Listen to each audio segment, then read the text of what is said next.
just so small rectangular objects. They're called books.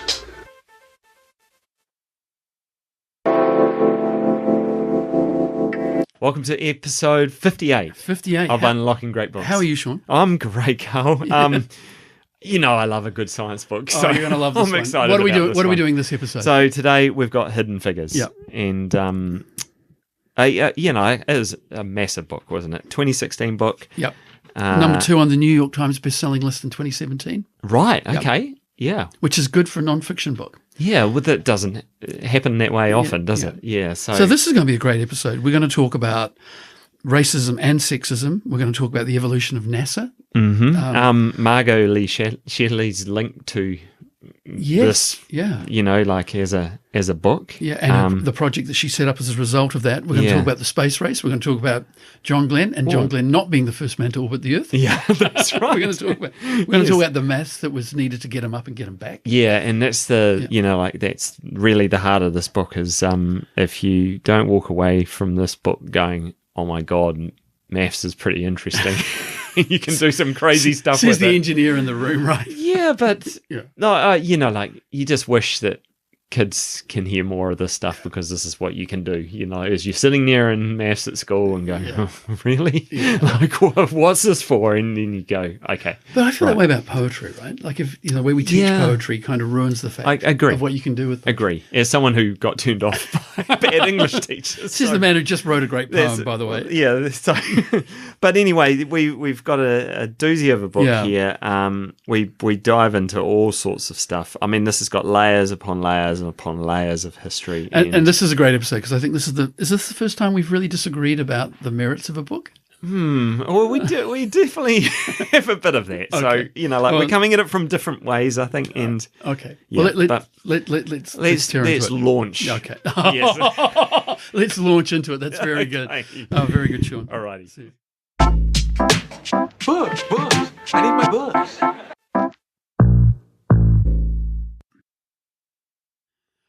Okay, so the subtitle, I think that helps frame the book. What have you got? Whoa, this is really interesting because we're starting to find out that there's different subtitles on books. So often American or English versions. Right, so I'll tell you what I've got, and maybe it's the same as yours. This is always an exciting moment, isn't it? The American Dream and the Untold Story of the Black Woman Who Helped Win the Space Race. Close. My version said the story of the African-American women who helped win the space race. Isn't that bizarre? This is bizarre. We're going to have to... Yeah. So we're 2016 for the book. Yeah, well, yes. So Margot Lee Shetterly, is that how you pronounce it? Yes. Yeah. So she's interesting. She was an investment banker. Yeah. JP Morgan, Merrill Lynch. Yes, amazing. So, also an entrepreneur and a magazine editor. Yeah. Like, what a story. Yeah, but did you see about her parents? And this is a real big link into the book, isn't it? So father worked at NASA Langley. Yeah, research scientist. Yes, and her mother was an English professor at Hampton University, which is another really strongly part featured of the book. Yeah. So the point is she grew up surrounded by black families who worked at NASA. Yeah. Didn't think anything of it. Yeah, and very similar. And again, I didn't actually realise the strength of our pair with Radium Girls last week is that once again we've got a person who's gone to find an untold story, and I didn't even think of that link really. Yeah, no, so it's good, and there's a build there as well. Like I think we've already talked about Radium Girls is really a story about capitalism and misogyny. This is really about capitalism, misogyny, and racism. But we'll get into all those details. Yeah. So she's interesting. She's a graduate of UVA, University of Virginia, which is a university that I have enormous affection for. Right. Why is that? Oh, well, out of interest. One of my favourite psychologists, Timothy D. Wilson, works there. And it was one of the universities we thought about for Maddie, my oldest daughter. Interesting. Been there. Also to William and Mary. It's a beautiful part of America. Right. Also, it's the university that Thomas Jefferson started. Fun fact, right? Thomas Jefferson was the 4th president of the United States. Yes. And on his tomb, it doesn't mention that, but it mentions that he wrote the Declaration of Independence, signed the Constitution, and founded UVA. Oh, there you go. There you go. There you go. So the interesting point of this book, historically, is that it's about computers, and computers used to be people. Yeah. Now, you sent me a really fascinating article. I thought you'd like that. Yeah, and so the definition of the computer that they raised in that article was flesh and blood workers where the bodies which composed them were female. Yeah, that's a fascinating, and that's actually like, Yeah. I mean, right there is the starting point, really, isn't it? So the definition of the literal definition of computer is one who calculates. Yes. So compute means calculate, and they were literally people with calculators. Yeah, that's exactly right. Yeah. So, and then of course it's all evolved, but so let's go back to the book though, because I think you were making a really important point. Yeah. This book was a long time in the making. Some people think 12 years. She says she started in 2010, sold the movie rights in 2014. Yes, exactly. And the book didn't come out until 2016, and the movie in 2017. Which explains something about the movie that we'll come back to that. Yeah, but shall we set the scene? Yeah. Let's set the scene of the book. So we start in around World War One. And the historical context is NACA, the National Advisory Committee for Aeronautics was formed. Which became NASA ultimately. Yes, so formed in 1915, situated in Langley, Hampton, Virginia, for the geographically wise out there. Yeah. But remember the Virginia bit, because that's really important. So the arc of the book starts there, but really spans from there right through to World War II, and then through into to the space race. And with John Glenn, and the history of this facility and what it was set up for, and is just like, I mean, it's fascinating in itself, isn't the science and so technology. Langley is named after Pierpont Langley, who was that's right. He was the director of the Smithsonian and tried to be the first man to fly. Yeah. And his planes failed abysmally, crashed into the Potomac. That's another story. Yeah, that's right. I feel like that was mentioned at some point in the book. Yeah. But the driving force again of war and then opening up, opportunities for people who were out, like the soldiers left their jobs, and then the jobs were sitting there, and then the women came in. Rosie the Riveter kind of story. Yeah. It's really funny, right? So, I used to fly airplanes. NACA ducks are all over airplanes. They're on race cars. I had no idea that NACA became NASA until I read this book. Yeah, that's exactly right. So bizarre. Yeah. But I mean, you're talking about, like, so the focus of NACA was initially, how do we get these damn things up in the air? Yeah. And then from then on, it was, how do we make them faster? Yes. How do we make them more efficient? Absolutely. And some of the breakthroughs that they came up with. But it was just a massive research facility that sat there, and it had all sorts of wind tunnels, and they have the 4-inch wind tunnel and all this like stuff. What were the NOAA engineers, the stories of the tech and stuff is the backdrop. Yeah. And there's a lot of that in here. So, but she tells a story through 3 main characters, but 4 characters really. Yes.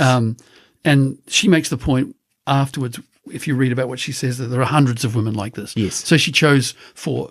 To be fair, a couple of them the most famous. Yeah, that's exactly right. It's the reason she chose those. Yeah, and this book has led to, like a massive. She started the Human Computer Project, which is documenting all of this. She did, but I tried to find that. So she started that in 2013, and if you go to it now, it defaults to her website. Right. Okay. Like, so wherever that repository of stories is somewhere. It's no longer where it was. Important piece of work. If the book sends you there, good luck finding it. Yeah. So it's worth calling out the second part of all of this, which is the racial layer and the racial equity layer that's in this book. So again, we go back to our history and our arc, and we've come right through from the 30s to the 60s.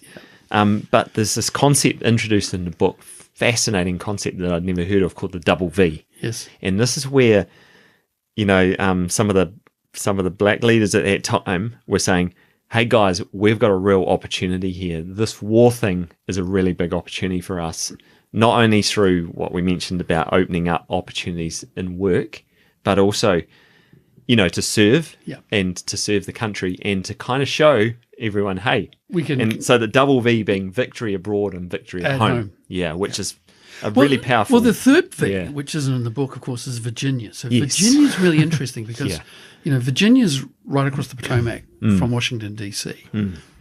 Virginia's in the South. Yes. Like, Virginia, Yeah. Virginia's where Robert E. Lee's from. Yeah. So Virginia, even though you think I always thought it should be metropolitan, urban, all of those things, isn't anything like that. Yeah. So it was still a hotbed of racism even in the 60s. And Jim Crow laws and all of that stuff. Yeah, and the stories of my God. like the protagonist kind of behavior of Virginia and just pushing back right until the which is very interesting end. because, I mean, so she clearly lived in some sort of bubble because she experiences all that kind of racism, coloured bathrooms, all of that stuff, senseless harassment from cops. But at the same time, she's surrounded by people that have steady jobs in the aerospace industry. Yeah, yeah. So this is a bubble, really, isn't it? So, I mean, that's the backdrop. We need to talk about the three characters. Should we do a quick dance across the three? Sure. Which one? Dorothy, Catherine, and Mary, right? Yes. So we got Dorothy Vaughan. Yep. And let's start with her. So, her, I mean, and this is what the book does. The book bounces between the stories of the ladies. Yes. And would you describe the book as chronological? I think I know where you're going with this, actually. Yeah. Generally chronological, because they talk about the early area of NACA and all that kind of stuff. But, and this is maybe, I actually found it a lot easier to see the ladies when you get them in their entirety. Right. So, but the general story of Dorothy Vaughan was she graduated with maths. There's a repeating story here. Went to teaching. Yes. And then in 1943, so World War II, she joined Langley in the West Area Computing, which is the central part of the book. So West Area Computing, where because of the racial thing, they basically said to all the black females, "You're working in one area." Yep. So she's a very key. She became the head of West Area Computing in 1949. Was the first black supervisor in NACA. Yep. In its entirety, which is incredible. Well, she was the one that saw this is later in the book, saw the threat, not threat's the wrong word, but saw what computers as machines would do to computing as a role, and got in front of it, right? Yeah, so she really introduced, with the introduction, she dived into into the introduction to computers and became an expert in Fortran. Which I haven't heard for a long time. Just me either. There's a blast from the past. And ended up heading the analysis and computation division at NASA, which is like incredible. So I would describe, if we were to really kind of describe these characters, she was the door opener here. I think I feel in lots of ways she was a very central door opener for a lot of people. But the story of really good at maths, did a degree, became a teacher, and then gets repeated again, doesn't it? So I won't dwell on these because I think... So Catherine Johnson now. She's Catherine Goebel by marriage. She joined... now, she is a phenomenal lady. Just some quick facts about her. Graduated high school. High school at age 14 and college at age 18. Yeah. She's a prodigy. She's an absolute prodigy in French and math. The Virginia story, she was one of 3 black students selected to, they did some crazy thing around, like, we're not going to, allow mixed race at, but we're only going to pick 3 black athletes to go to this white university. And she was one of those 3. So amazing. But she really made her way as a trajectory specialist. So a person who specialized in the crazy math of how do you get something out and back. Well, the back is the really difficult part, right? At what point do you come out of orbit? And what maths do you use to make that calculation? It's just incredible. And they were working all this stuff out. But she was the first ever report author, black female report author at NASA at that time. There's a great quote which I think sums her up. Tell me where you want them to land and I'll tell you where to put them up. I just thought that was brilliant.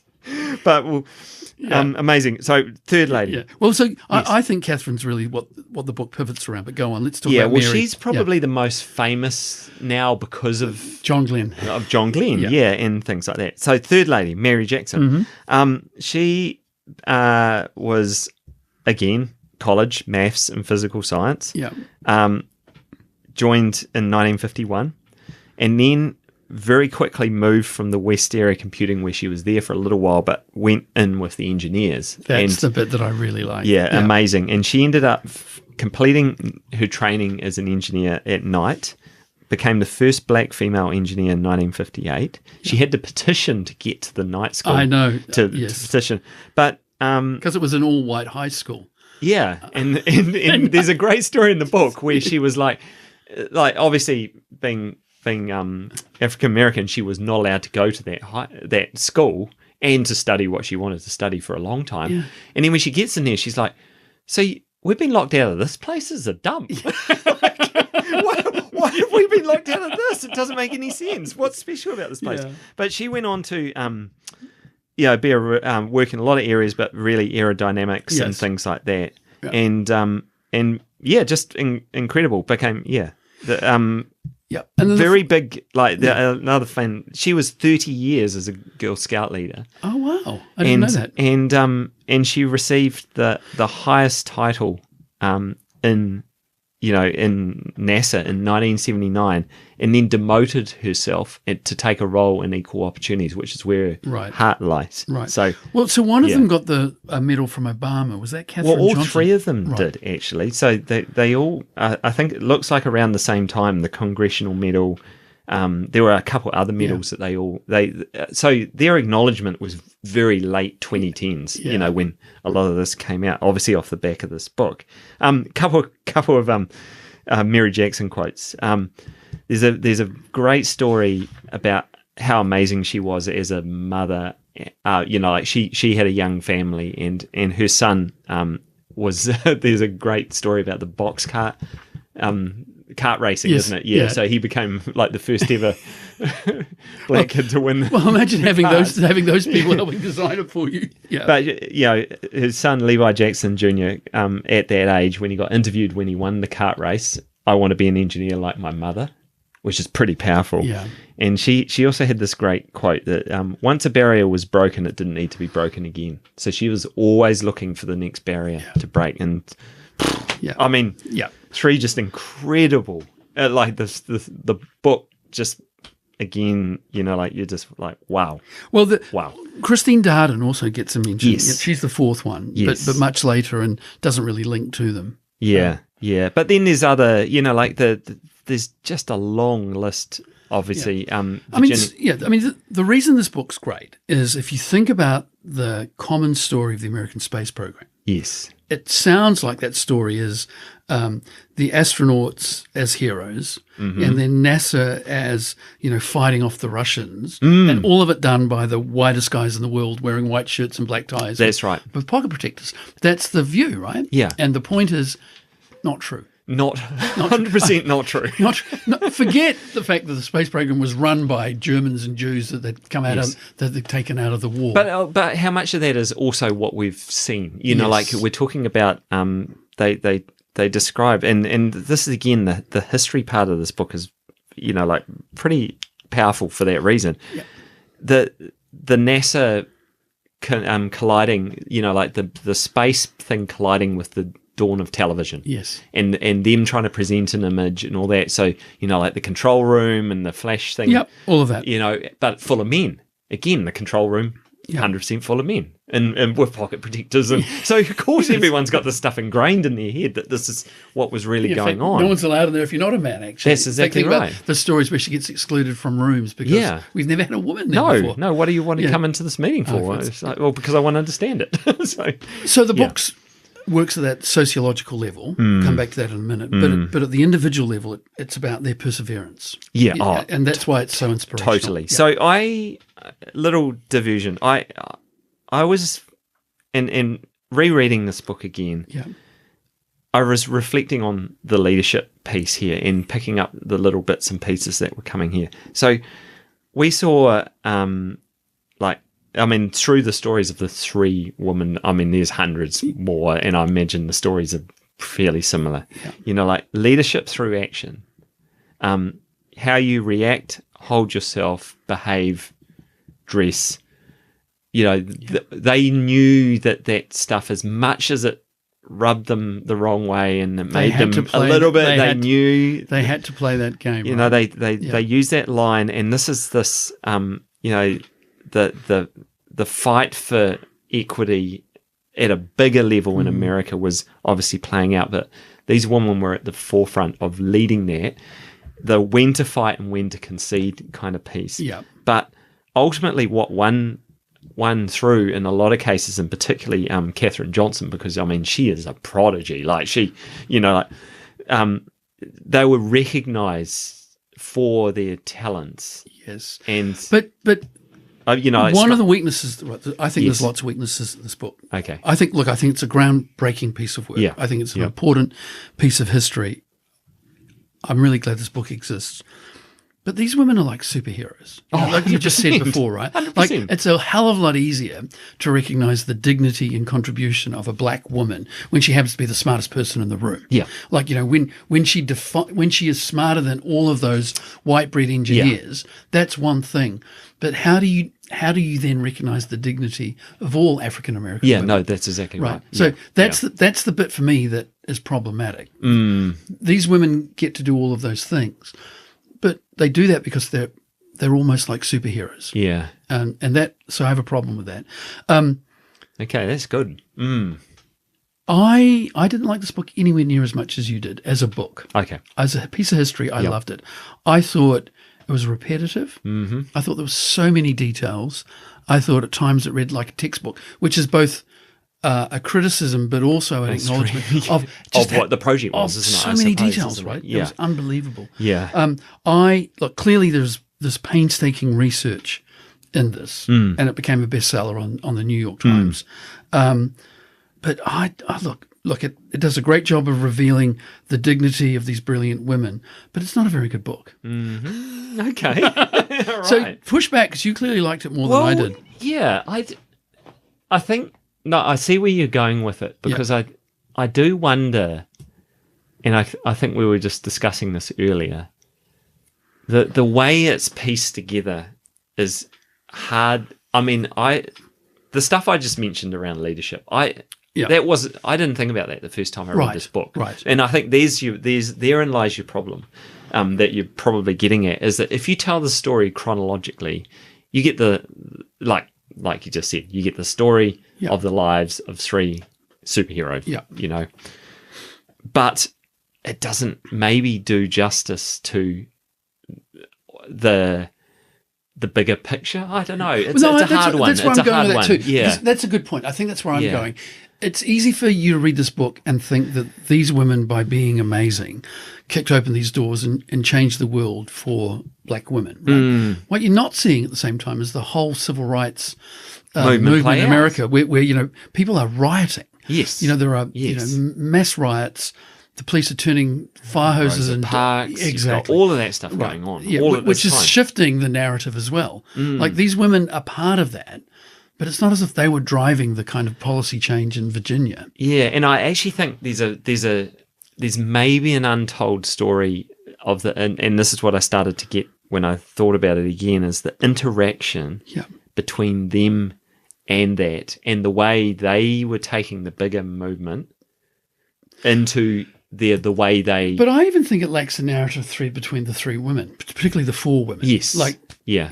They're great stories, but they don't really overlap. I mean, not much. No, and is that a picking people who were the bigger stories? But because they do talk about Katherine Johnson, notwithstanding she is obviously a very, very smart lady and a legend. And maybe you could have, just by telling her story, perhaps. Yeah. I mean, I wrote... You know, I wrote the book is really strong on history, but it's weak on storytelling. Ironically, the movie's exactly the opposite. Yeah, it's really good at storytelling, and it leaves out most of the details. That's a really good point. But this book got slammed when it came out. Let me Okay. Oof. Okay. So this is my favourite review of many I found. The narrative falls flat and fails to capture its readers' hearts and minds the way that it so clearly strives to. Hidden Figures commits the cardinal sin of modern storytelling. Sorry, and that it's simply not very interesting. Oh, and worse, ouch. it tells that's hush. Yeah, but a shorter, punchier version of this, maybe. Yes. Is that where your mind goes with some of this? Yeah. Now that's hilarious, isn't it? Because I'm the guy usually arguing for less, for more detail. That's right. But not at the. This is dense, and in my reading, there are moments where it's dull and sentimental, even though it's still groundbreaking and important. Yeah. Like, did you read it in one sitting? No. Okay. No. I generally don't Right. read books in one sitting. Okay. Because the best ones, you just find yourself having to. Yeah. You know? Yeah. No, I mean, you probably do need to read this in chunks. Right. But yeah, no, okay, that's interesting. I just wonder. That's maybe the hanging doubt here for me is the fact that it did take a second read for some of the more profound themes to come through, and then I started to reflect on how how do these things play out? And you look at the commonality of these stories, like the fact that they maybe survived. Obviously, NACA and NASA were quite different environments to the world, particularly outside in Virginia, obviously, that was going on. Yep. But generally speaking, it was seen as a progressive space. They had a lot of champions around them. They had enough champions, not completely at all. They were up against things. But this idea of they came through this time of being teachers, and like even Dorothy Vaughan was earning more money doing laundry on a military base than she ever earned teaching. Yes, it's just incredible. Yeah. But these life experiences enabled them to thrive. To forge that path. And so I don't know. But they also didn't give up on this stuff. All three of them. Yeah, very much. Yeah, I guess. Part of my problem is it's really hard. It's really hard to say anything meaningful without our privilege coming through, because even when you're talking now, and you talk about the shareability of these women who had to fight for that ability to be recognised because A, they were women, and B, they were black, right? Yeah. And you and I are going, but how, you can't appreciate what it would have been. Because we've never lived like that. We've never lived in that world. No. And we haven't had people judge us for our gender and the colour of our skin. So we don't know what that's like. No, it's a good call. It's a pretty frightening call. Yeah. I was just the persistence of them. And it's really interesting to, like that they kept pushing for what they knew they deserved. Yeah. And I think that's a really powerful story in here, isn't it? And they had some allies, but again, those allies have to be situated in the historical context of America itself was trying to come to terms. Yeah, that's right. Because, the whole point of the civil rights movement is the Civil War didn't achieve what it was supposed to achieve. No. And they made this promise, and it took them another 100 years to deliver on that promise. Deliver it on it. Hence the famous "I have a dream" speech. Yes, I have a dream where my children won't be judged by the colour of their skin. Yeah. So the movie is definitely worth avoiding. I watched it for this podcast. One of the reviewers said it has an almost patronisingly earnest depiction of sexism and racism. I thought that was quite good. And they said it was such a Hollywood treatment of the book with no subtlety and no surprises. So are we trying to land somewhere between the book and the movie? As if we were thinking, like you mentioned before, like are we? Yeah. Is the sweet spot somewhere in between? Well, compare this to the Radium Girls, which we did last episode. Yeah. We talked about the difference between history and fiction, right? And, how some people do historical fiction. That's good, but it underplays the historical factors. Yeah. So, like Wolf Hall. Yes. Love that book. Yes. Kate Moore and the Radium Girls plays really well with the storytelling and the history. Mm-hmm. I think this is too much history and not enough storytelling. That's what I think. I think, imagine if Kate Moore had written this book. Yes. And is this potentially 3 books? Ooh, yeah. If you think of the central characters, I definitely think that Katherine Johnson could be a book of her own. Oh, she probably already is. She probably is. Yeah, and probably deserves to be. So look, I'm glad I read it. I think it's an important book. I don't think it's a good book. It might be a great book, but I don't think it's a good book. Okay. Whereas you do. Yeah. Well. Yeah. No. I. It's a big read. It's a big read. Yeah. I think if you were not interested in the science as well, then there's a. But who's not interested in the science? Yeah, I know. Oh, come on! I mean, it's the rockets. I mean, it is just it is insane what they were doing, and I found that there were a few moments. Yeah. So here's my real, and I know. Okay. Do you really believe that John Glenn said? You know, if do you really believe? So there's a line in the book where John Glenn basically says, "If I want the lady." Yeah, I want the lady. If the lady says the numbers are right, I'm going. But then the justification for that, just to push back on that, is that the astronauts were very dubious about the computers because they couldn't see how they worked. Do you mean the machine, the computer, not the people? Yes, that's right, the machines. And we've established that she was the smartest woman in the room. Yes. So it'd be pretty easy to default to her, right? Yeah. And so that they were talking about the fact that the way it's portrayed in the book is that the astronauts were the guys that could fly things and they knew the pieces and they could control everything and they just did not judge. Trust that a whole bunch of. In those days, they would have. We know this. They were all pilots, right? Yes, they're pulled out of military service. And so when you go, later the stuff just popped out of that machine. They're kind of like, how did that work? Whereas astronauts on the shuttle tended to be people with PhDs and flying experience. Yeah, just incredible. But okay, so you can't understate the three superheroes for sure. Yeah. And just a quick one on Katherine Johnson. There's a line, and maybe this is, again, the book is so loaded with stuff that you miss it. But Katherine Johnson was thinking, they thought about how to get to Mars, and they realised the one way to get to Mars is to slingshot. Yes. So the work that she was probably doing underpinned... will take us to Mars. Voyager. Yeah. You know, like the Voyager probes are all slingshotted across the solar system. That's where her head was going so long ago, and she knew it. And they were working it all out off the science. It's just unbelievable. But is it trying to do too much? Well, that's the thing. The other question, which has to be in your head, right? Yeah. John Glenn wasn't the first person to orbit the Earth. No. The Russians did it first. No, that's exactly How did the Russians work out the maths? Yes. Like if they didn't have a Catherine or Dorothy. Yeah, no, that's exactly right. There's a lot of questions about the Russians. And some of the little story, like the story of Sputnik coming over and stuff, like that really grabbed messed with the me. Americans. Yeah. And it really grabbed me as well. Like that feeling of, can you imagine being the US at that time?